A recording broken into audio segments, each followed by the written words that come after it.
Kalau semua orang di Selangor hanya ada bajet RM10 untuk makan setiap hari, bisnes makanan apa paling untung? Bayangkan satu hari nanti, katakanlah kan, semua orang dekat Selangor ni cuma ada RM10 sahaja untuk makan sehari. Kalau saya nak buka bisnes makanan dalam situasi ni kan, saya akan pilih nasi bajet RM5. Sebab dengan RM10 ni, pelanggan masih boleh makan 2 kali sehari.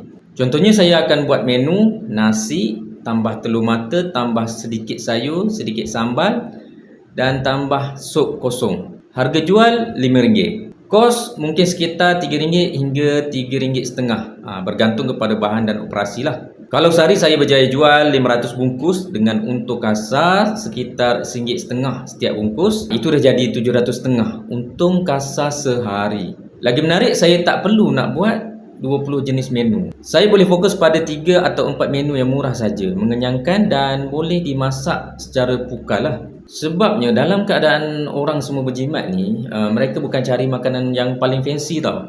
Mereka akan cari makanan yang murah, sedap dan mengenyangkan. Jadi kalau korang nak buka bisnes makanan dengan modal kecil, jangan fikir macam mana nak jual mahal, tapi fikir macam mana nak jual murah tapi volume tinggi. Ni idea saya lah. Idea korang pula macam mana? Ni sekadar idea je lah, sembang-sembang saja. Cek komen.